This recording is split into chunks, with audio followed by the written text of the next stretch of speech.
자, 누가복음 2장 22절에서 40절 말씀인데 우리 누가복음 2장 22절, 23절, 24절까지 우리 한번 합독해서 읽어볼게요. 시작.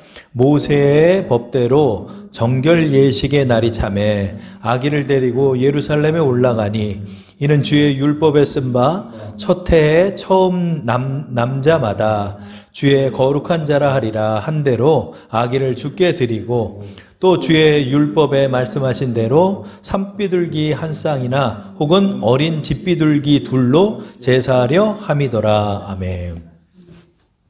자, 이제 예수님께서 이제 태어나셨죠. 구유에서 이렇게 태어나시고 난 다음에 유대에는 율법이 있어요. 그래서 아이가 낳은 지 8일 만에 할례를 행하죠. 그래서 예수님도 낳은 지 8일이 지나서 베들레헴에서 할례를 행했을 거예요.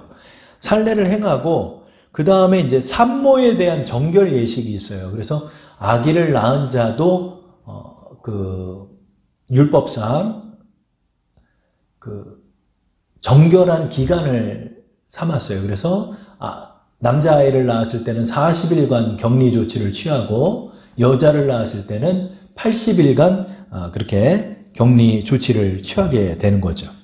그렇게 돼가지고 이제 그 기간이 지난 후에는 하나님 앞에 그 번제와 속죄제를 드려야 되는 거예요. 그래서 이제 아들을 낳았으니까 40여일간 격리 조치를 아마 마리아가 하고 그리고 나서 이제 그 예루살렘에 가서 번제와 속죄제를 이제 드린 거죠. 그 장면이 22절에 나온 거죠. 모세의 법대로 정결 예식이 날이 참해 이렇게 말하고 있죠. 그러니까 이제 40일이 지난 다음에 이제 하나님 앞에 이제 그 번제와 속죄제를 드린 거죠.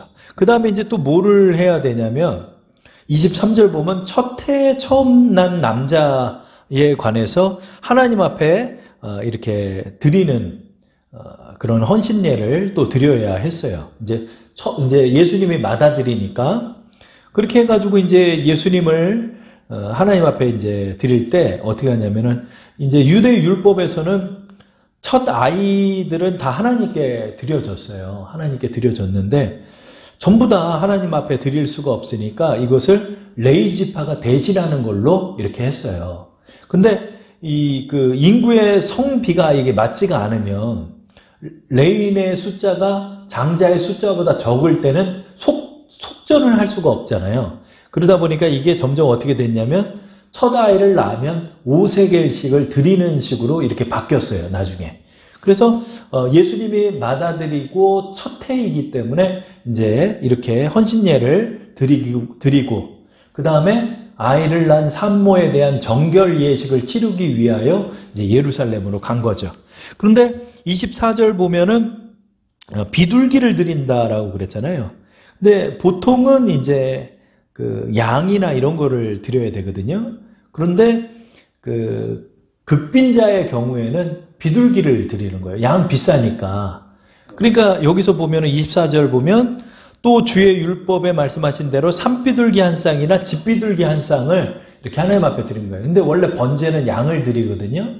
근데 그걸 드릴 수가 없으니까 돈이 없는 거죠. 이 집이 돈이 없으니까 이제 비둘기를 드리는 거예요. 그래서 이것이 바로 벌써 그 요셉 가정의 경제적 상황을 우리에게 표현하죠. 이게 극빈자들은 비둘기를 드리게 한 거예요. 왜냐하면 돈이 없으니까.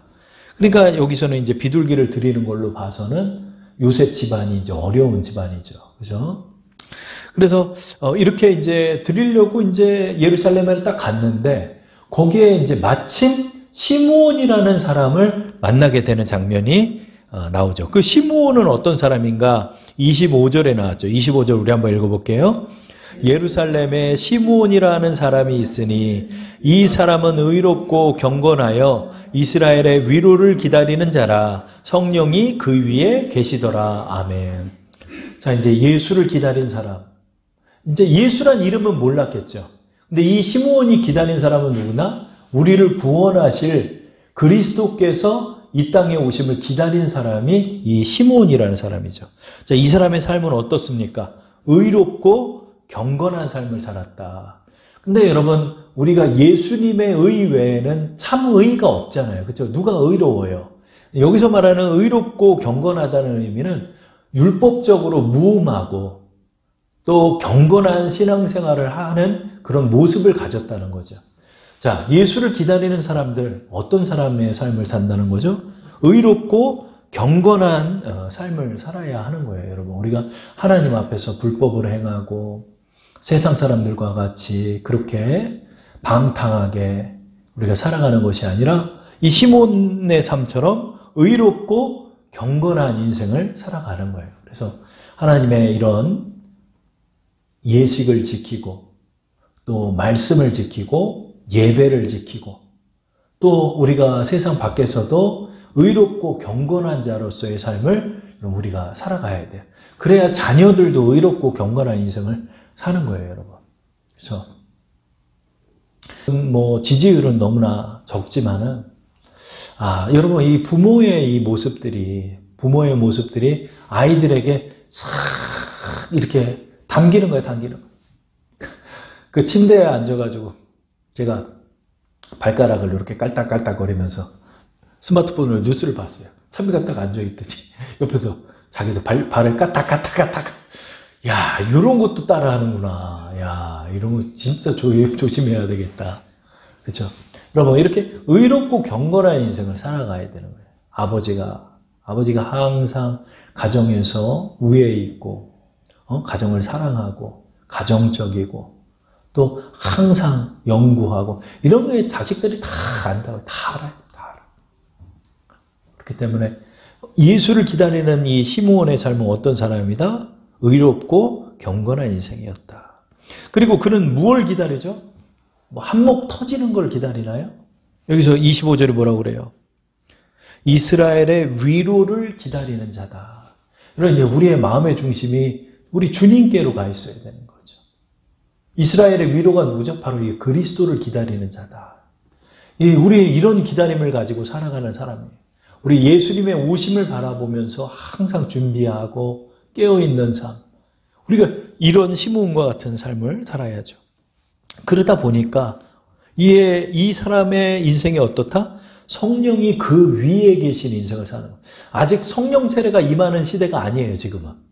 예수님 이후에 성령 세례가 임했잖아요, 마가의 다락방에. 그런데도 예수님 이전부터 이 사람은 어떤 사람이다? 성령 충만한 삶. 성령과 동행하는 삶. 성령이 항상 그 위에 있는 거예요, 이 사람. 성령이 그 머리 위에 계시는 거예요. 이 시므온의 인생은 그런 인생을 살았다는 거죠. 여러분, 이것이 정말 우리에게 좋은 모델이 되는 거예요. 그러다 보니까 성령의 인도에도 굉장히 민감한 인생을 살죠. 26절 말씀만 볼게요. 시작. 그가 주의 그리스도를 보기 전에는 죽지 아니하리라 하는 성령의 지시를 받았더니, 성령께서 그 안에서 그에게 말하는 거예요. 너는 지금 이 시므온의 나이는 나와 있지 않지만 나이가 많아. 지금 나이가 많아서 이제 곧 죽는데 뭐라고 그래요? 너는 그리스도를 반드시 볼 자다. 네 눈으로. 그때까지 너는 죽지 않는다. 그런 거예요. 여러분, 우리의 인생이 이런 것 같아요. 우리의 인생이 여러분 한몫 잡을 때까지 사는 거예요. 우리의 인생이 이 세상에서 뭐 영달을 누르고 사는 게 아니에요. 하나님의 뜻을 실천하고 하나님의 뜻 가운데로 살아가는 인생을 사는 거예요. 그래서 여러분, 하나님이 데려가시는 자는 그의 사명이 다한 자예요. 그의 사명이 다한 자. 그러니까 여러분, 우리가 이 사명에 초점을 갖추고 살아가야 돼요. 성령의 지시하심을 받았다는 거예요. 이 사람은 항상 예루살렘 성전에서 그리스도를 기다리면서 기도하고 또 대망하고 또 의롭고 경건한 인생을 살며 그리스도를 기다리는 인생을 살았다는 거죠. 여러분, 이것이 우리에게 굉장히 큰 의미를 주는 거예요. 우리 이제 앞으로 어떻게 살아야 할까, 우리가. 그리스도인들도 다 세상에서 부자 되려고만 사는 거예요. 그리스도를 기다리는 삶을 살아야 돼요, 그리스도인들이.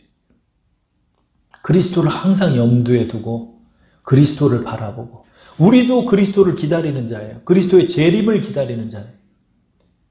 우리가 이런 삶을 살아야 한다. 그랬더니 어떻게 됐다? 마침 성령께서 그를 성전으로 데려가시는 거예요. 27절 말씀 읽어볼게요. 성령의 감동으로 성전에 들어가매 마침 부모가 율법의 관례대로 행하고자 하여 그 아기 예수를 데리고 오는지라. 그러니까 시므온이 이상하게 성전에 가고 싶은 거야, 자꾸. 그날따라. 그래서 성전에 갔는데 어떻게 해요? 여기 마침 부모가 또 정결례를 치르기 위하여 성전에 오는데 탁 마주친 거야. 마주친 거야.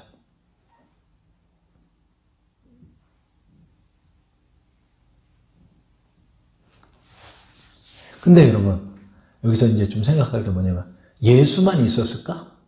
아니죠. 정결례를 치르려 하는 많은 가족들이 있었을 거 아니에요. 근데 그 중에서 어떻게 그리스도를 알아볼까? 여기서 이제 성령의 감동으로 들어갔기 때문에, 쟤다. 그런 거예요, 쟤다. 마음에 그냥 임한 거죠. 저희가 바로 그리스도다. 그 아이를 안으면서 그냥 기뻐하고 하나님을 찬양하는 장면이 나오죠. 28절에서 32절 말씀 우리 읽어볼게요. 시므온이 아기를 안고 하나님을 찬송하여 이르되 주제여 이제는 말씀하신 대로 종을 평안히 놓아주시는도다. 내 눈이 주의 구원을 보았사오니 이는 만민 앞에 예비하신 것이요 이방을 비추는 빛이요 주의 백성 이스라엘의 영광이니이다 하니 아멘. 주님, 저는 여기서 참 이 말이 마음에 와요. 29절 보면 종을 이제 편안히 놓아주십니다. 그동안 내가 죽고 싶어도 죽을 수 없는 삶이에요, 이 삶은. 그리스도를 볼 때까지. 근데 또 뭐라고 그래요? 내 눈이 주의 구원을 봤대. 근데 이 갓난아기가 뭘 했어? 아무것도 안 했지. 지금 100일도 치르지 않은 애예요. 지금 한 40일 정도 지난 거예요. 이 갓난아기를 보고 벌써 뭘 봤다? 주의 구원을 봤다는 거예요. 이게 이제 믿음의 세계인 거예요. 믿음의 세계에서 이 그리스도께서 온 인류에게 구원을 베푸실 것을 그 자리에서 그는 본 거예요. 성령의 감동으로. 그 자리에서 그걸 보는 거예요. 여러분, 우리 인생이 뭐죠? 우리가 이 작은 공간에 있다 할지라도 우리의 믿음은 작은 것이 아니에요. 믿음의 세계 안에서 온 인류를 품고 기도하시고 온 인류를 향한 주님의 구원의 사역에 여러분이 믿음으로 동참하는 거예요. 우리가 그 믿음을 가지면서 바라보는 거예요. 그랬더니 이 사람이 이제 이런 거예요. 주님, 이제 내가 주의 약속을 보았사오니 이제 이 종을 주님께서 이제 편안히 놓아주시겠군요. 아마 예수님을 보고 난 다음에 얼마 안 있어 이분은 이제 천국으로 가셨을 거예요. 여러분, 바로 이런 인생을 사는 거예요. 우리 주의 구원을 보며 이방을 비추는 빛이요 주의 백성 이스라엘의 영광입니다. 이렇게 찬송하고 있죠. 이게 바로 믿음의 세계예요. 온 인류를 품고 여러분이 믿음으로 기도하고 중보하고 믿음 가운데 하나님을 바라보고 나가고 또 온 인류를 향하여 여러분의 힘을 쓰고 이 시므온의 삶이 바로 그런 거죠. 그랬더니 33절 보면 그의 부모가 그에 대한 말들을 놀랍게 여기더라. 그죠?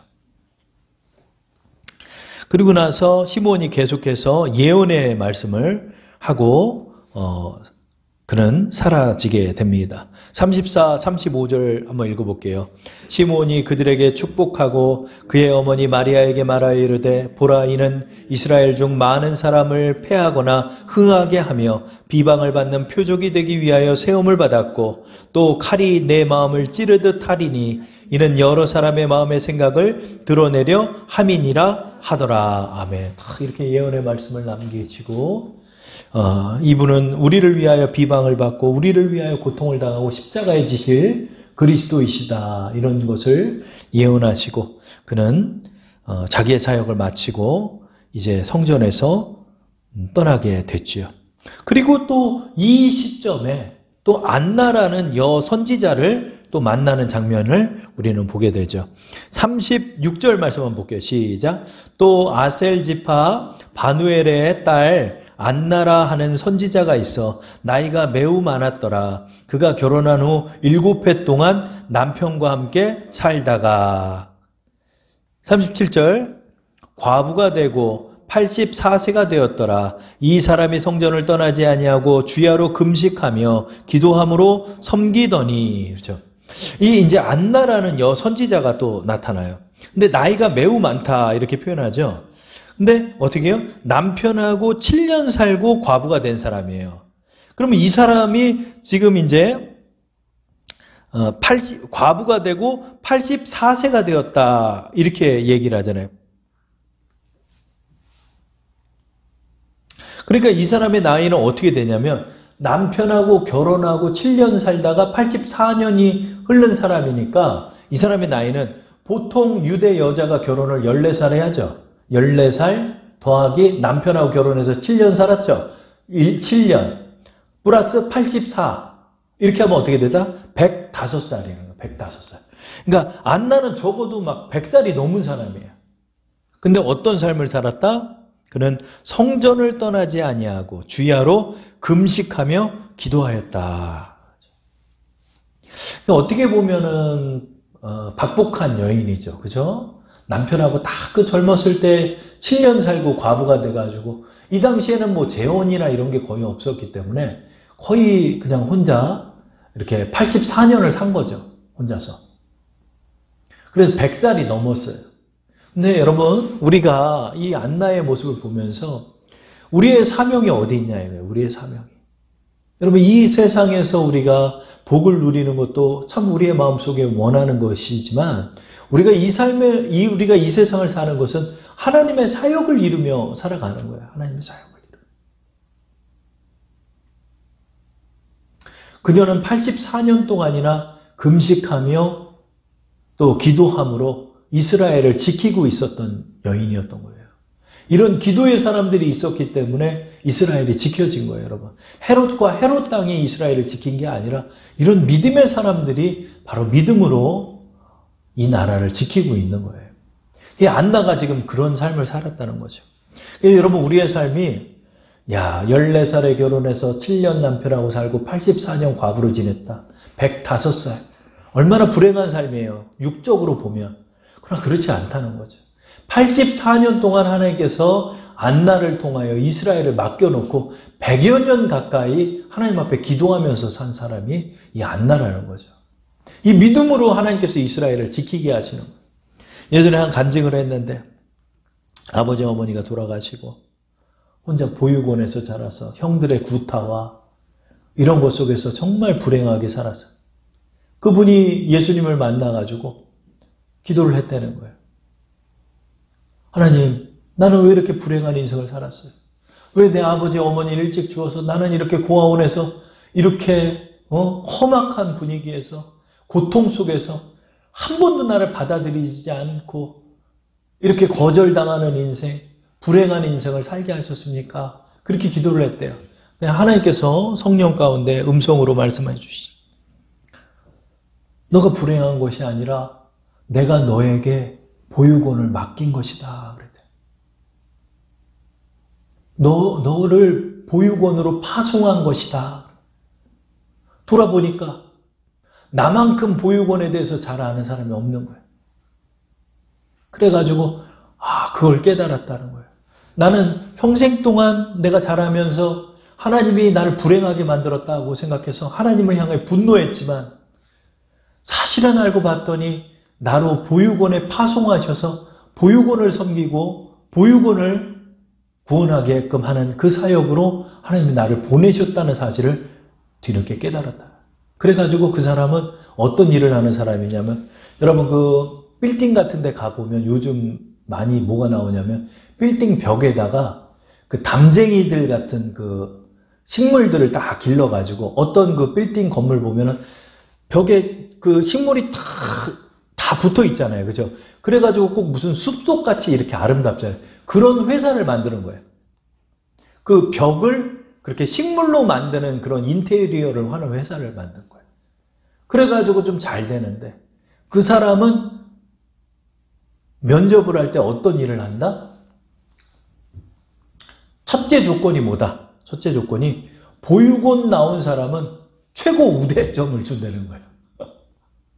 그래서 보육원 직원들이 글로 지원을 하는 거예요. 자기가 보니까 19살 되면 보육원은 무조건 나오는 거야. 그럼 대부분 뭘 한다? 대부분 범죄를 행하다가 소년원에 들어가고 여자들은 또 가지 말아야 할 그런 직업들, 그런 여성으로 전락해서 밑바닥 인생을 사는 걸 너무나 많이 봤다는. 그래서 이 아이들을 교육을 시키고 이 아이들을 예수 믿는 가정으로 만들고 이 아이들을 사회에 참여할 수 있는 일에 그는 지금도 동참하고 있다는 거예요. 여러분, 안나 어떻게 보면 너무 불행해요. 그러나 안나는 불행한 것이 아니라 이스라엘로 파송을 받은 것이라는 거죠. 우리도 이것을 잘 기억해야 돼요, 여러분. 우리가 어쩌다 이렇게 창동에 오게 됐는지, 어떻게 우리가 이런 삶을 사는지는 모르지만 여러분을 하나님이 여기에 보내셔서 이곳을 구원하라고 여러분이 지금 사역에 동참하고 계시다는 사실을 여러분 기억해야 돼요. 자, 우리 38절 말씀 보면 우리 38절 한번 읽어볼게요. 시작. 마침 이때에 나와서 하나님께 감사하고 예루살렘의 속량을 바라는 모든 사람에게 그에 대하여 말하니라. 여기서도 여러분 주목할 게 마침이라는 단어예요. 마침. 마침 또 안나도 이 정결 예식에 요셉 부부를 만난 거야.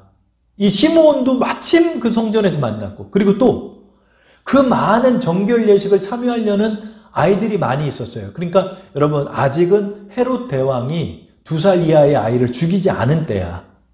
헤롯 대왕이. 그럼 우리가 말씀을 보면 헤롯이 며칠만 있다가 2살 이하를 다 죽인 것 같지만 그렇지 않고 이 예식을 다 치르고 난 다음에 2살 이하를 죽일 때 하나님께서 요셉을 통해 이집트로 피신하게 하고 2살 아이들이 다 죽어요. 그러니까 이 정결 예식을 다 치르고야 아이들이 죽은 거야, 사실은. 그러니까 더 불쌍하지. 그러니까 지금 여기서 이 말씀을 보면은 마침 성전에서 마침 요셉 부부를 만났는데 마침 그 많은 아기들 중에서 그 많은 사람들 중에서 예수를 안나도 알아보고 있다는 거죠. 그래서 뭐요? 그에 대하여 말하니라. 어떤 내용이죠? 예루살렘의 속량을 바라는 모든 사람에게 이분이 바로 예루살렘을 속량할 분이다. 그렇게 찬송을 하는 거죠. 39절 40절 우리 한번 합독할게요. 시작. 주의 율법을 따라 모든 일을 마치고 갈릴리로 돌아가 본 동네 나사렛에 이르니라. 아기가 자라며 강하여지고 지혜가 충만하여 하나님의 은혜가 그 위에 있더라. 아멘. 자, 우리 시몬과 안나를 우리가 오늘 보죠. 어떤 삶을 살죠? 의롭고 경건하며 이스라엘의 속량을 기다리고 주의 구원을 바라보는 삶을 사는 거죠.